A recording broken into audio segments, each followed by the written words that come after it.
Hello, and welcome to episode 1. I'm Anthony. I'm Candy. And this is the Hippie Tribe of Five podcast. We are really excited to showcase our lifestyle with you guys. We have been asked so many times about different things regarding our lifestyle, and we wanted to come up with a creative way to show you just exactly what that lifestyle looks like. For us as creatives, it's really important to come out with new and better ways to express ourselves. Of course, absolutely. It was really hard to narrow down our topics, which is why we're calling it a lifestyle blog, or podcast rather. I apologize. This is a podcast. Yeah, it is. And one of the most important things in our lifestyle is veganism. Yeah, absolutely. And for me personally, I've been vegan for just over 2 years. It seemed like it was right before everybody was vegan, before it became this new fad or this trend. However, for myself, I started my journey on veganism because of health reasons. And I like to say that I started veganism for the health reasons, but the animals and ethics keep me here. Absolutely, yeah. Yeah, you definitely are much more for the animal rights. I tend to focus more on the factory farming conditions, just the way the animals are treated as far as that's concerned. An environmental vegan. But sort of more on the environmental side, the amount of waste that's produced, the amount of just the repulsive conditions that are found in some of these farming scenarios are just reason for me to not want to support the company. And as kind of activists in that sort of right, the creative activist that's within us, that's my way of kind of taking down the company, is by not supporting, not feeding their checkbook. Or and though we both are vegan, you haven't been vegan as long as I have. Not quite, yeah. But our children do also participate in said lifestyle.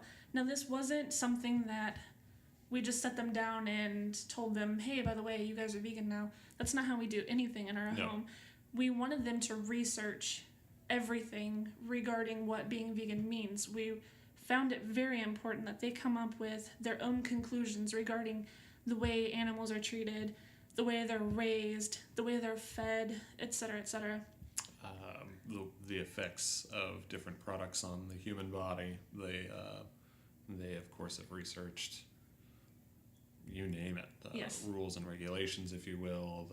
They've definitely come up with their own reasons to be vegan in that case. Yes, absolutely. And we have one who is primarily vegetarian, and that's totally okay. For us, it's so important that they make their decisions based on their own understanding, never just because mom said or because dad said. It's always because, well, I did my own research and these are the conclusions that I came up with. It's really how we educate our kids anyway. Yeah, and in that, in our lifestyle, and that's why we're calling this a lifestyle podcast, is it's not several of these facets of these facets of our life are different. They're all sort of woven together in their own sort of fashion. We also unschool, as far as we do homeschool our children, and then we follow what would be called the unschooling kind of thought process, which is a non... It's non-curriculum based. Yeah, non-curriculum. Okay, thank you for rescuing me there. And with not having a curriculum, they're able to learn based on what they want to know. Interest-based learning. Yeah. And that's not to say that we don't cover and touch the core subjects. Definitely. They know how to add and subtract and multiply and divide, and they know, many of these, they obviously will have to pass the GED at least to have gotten out of, or to have gone through school. To have completed school, yeah. So they'll have to have touched algebra and geometry, and we're creative and very smart people, both of us, so there's nothing we can't also teach them. Definitely. For us, it's a lot about being able to experience life before their 18th birthday.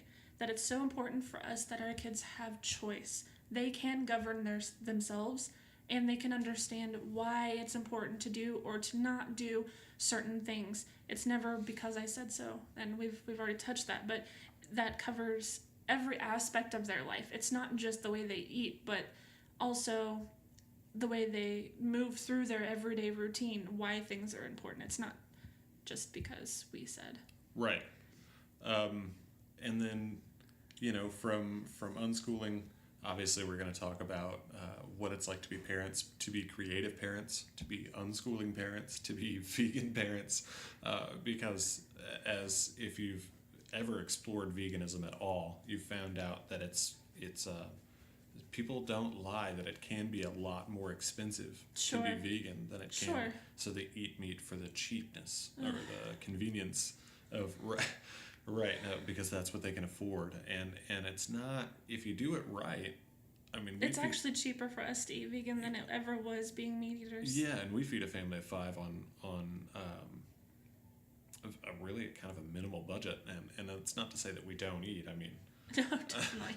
We're we eat eating plenty all the time, but it's just not meat, though. That's just definitely. Really the I only like thing. that you said minimal, as that is also another point that Absolutely. we're passionate about. Mm-hmm. I know this will definitely cover several other episodes, being minimalists. That's not to say that we live by small means because we can't afford. It's because we live by small means that we're more humble than we once were, that it's clearing clutter and ridding yourself of the unused and the unnecessary. And that goes from every aspect, from the physical, tangible items to even the people that we associate with.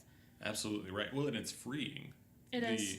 You're once you get away from needing things, yes, that you're able to expand. And I'm not talking on like a expanded consciousness level necessarily, because that might. That's other other things get there. Yeah. We'll go there later. But it's absolutely freeing, and then you're able to get in this workspace, get in the creative workspace, in the problem solving workspace in your head, because not having all the things in the way, we were able to solve problems like, how do we feed a family of 5 vegan? How do we unschool? How do we... Our thought process isn't spent trying to figure out things. What is we'll have to find, there's some article or some study that showcases that we can only make so many decisions a day. Right, and then your brain is kind of like wiped out. Yeah, it's an overdrive. So if you spend the biggest majority of what am I going to wear today and what am I going to eat today and, so forth, that so much energy is already spent in that first half of your day, and no wonder you're exhausted by the time you conclude your day, whether that be working outside of the home or whatever that case may be. Right, and that's not to say that we're so minimal we have maybe only a single piece of clothing, or like one shirt, we have all different. Anyway, we're just not overly cluttered like a lot of mid-sized families like ours, like we used to be, or like we were. Yeah, absolutely. We had totes and totes of. Definitely, but you helped me through a lot of that, and I'm excited to be able to talk to them about where we were before minimalism became a thing, because we started minimizing before we even knew that minimalism was a name. Was a thing. Yeah. Mm-hmm. But we've told people before that we definitely survive with each other, that it's really difficult for us to go through the day without communication, without constant communication. Absolutely. We definitely don't share normal gender roles. We don't share normal, let's say, stereotypical roles in our family. You would almost. I think it's safe to say that we rather hate gender roles. Very much so. Like, you were asked recently, who does the cooking and cleaning at home? Oh, and it was. Man. And when I responded that I take a good portion of a lot of it, or who, depending on what night of the week it is, one of us is doing it. It doesn't really matter. Right. We're all a team. We're getting it done. The response was just a total blank stare. Like, he just didn't get it. Yeah. Like, that was even why would you be cooking? It was very misogynistic in The View. It was horrible. Awful. It was awful. You came home just so distraught over it. That's something that we have always had a socially unorthodox view of how to raise our family. Yeah, and, we don't and whose follow, place is what. Yeah. You know, that for 5 years I worked outside of the home while he stayed home, and he was going through school and raising the kids and doing the homeschooling thing. And so many people wanted to know how I could afford to work and then come home and teach the kids. They didn't even understand that it wasn't me that was the primary in the education, that it was Anthony. Yeah. And, so you set up the stuff that you want him to do with the kids throughout the day. No. Like, that's not how it works. Mm-mm. So, No, you're right. I remember hearing you talk about, and that's we'll spend several episodes in the future, I'm sure, talking about downplaying where Dad's place is in the family, and how damaging that is, really, in the long run.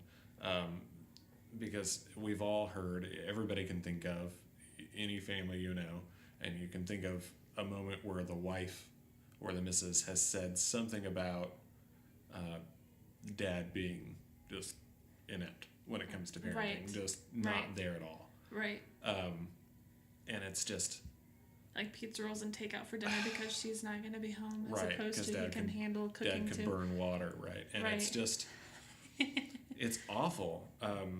And of course we won't spend a whole lot of time on that today in this episode, as this is really, we're just trying to introduce what we're doing here. And then but not only is it important for the man's part or the more dominant role, so to speak, sure, but that we also both feel very passionate about a woman's place. Absolutely. And that she should have every amount of choice, I guess would be feminism. Yes. Would be, definitely pro-feminist. That both of us, that it's not just me as a woman, I am a feminist, but that it's very empowering that my husband is also very much a feminist, and that when it comes to a woman's right to birth the way she wants to feed the way that she wants to, whatever is convenient isn't even the point. It's not about convenience, it's about what's right for mom and baby. And absolutely. Well, I mean, the nation's view of women stereotypically is quite disgusting,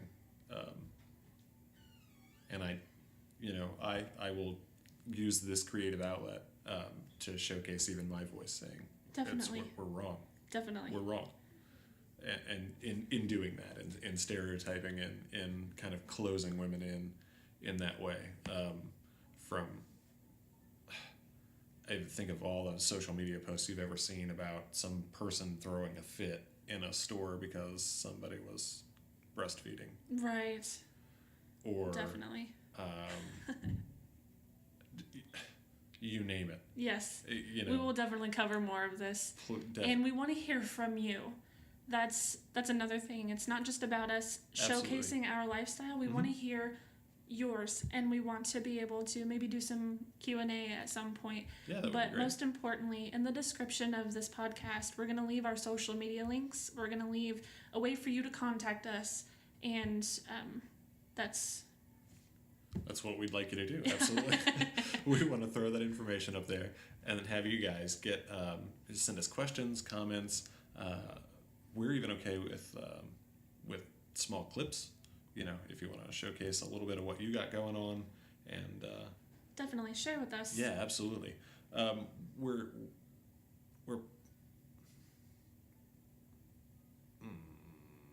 I'm not sure where you're going with that, but while you try to gather those thoughts, I'm just going to reiterate that in the description is where you can find said social media links. You can find even our Patreon information. That's where I was going with that. I was trying to figure out how to segue into promoting ourselves on Patreon. Of course, now we are definitely going to be coming up with some patron-only content. That's going to be a little more in-depth, maybe. It's going to be so much fun. Behind the scenes, some fun stuff in there we've got planned, different little episodic type type things that we'll throw at it. Definitely. Blooper reels. I think we have more blooper reels already than we do anything. Probably. I won't have to say, I wish you guys could see how he talks with his hands, because we are recording video, and it's a lot of fun. Yeah. These. Yes. But we'll have fun with it. And the dynamic that we share is worth sharing.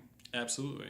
That's what this creative outlet was for. Again, it's not about bragging or anything like that. This is just, we're creatives in a creative world, or rather in a world that doesn't believe in creatives. Oh, definitely. And it's this is our way of breaking through that. And if you guys choose to support that, awesome. Yes. If you guys don't, if you guys just want to watch the free stuff, by all means, we're going to keep doing these free. Of course, the YouTube it may be monetized. We'll work that out as that comes through. But of course, we're doing this because we love it, and if you guys choose to support that in that way, much appreciated. It's very, very much appreciated. Absolutely. Above all else, we want our podcast and our connection with you to be authentic, to be transparent, thought-provoking, and boundary-pushing. And real. Real. Very real. Most importantly, it's real. Boundary pushing. Yeah, I'm glad you said that. It's we kind of enjoy those controversial topics. A little bit, yeah. They spark good heated debate, or and of course we like to be able to research and find out what we can find out, and get back to you guys on that. So Definitely. Again, that's where that Q&A will come in. If you guys want to give us suggestions on what to look at, what to look for, send us those links, send us those articles. Yeah. Most importantly, right now, that's also, we want to hear from you. Yeah, absolutely. Let us know. Until our next episode. Farewell.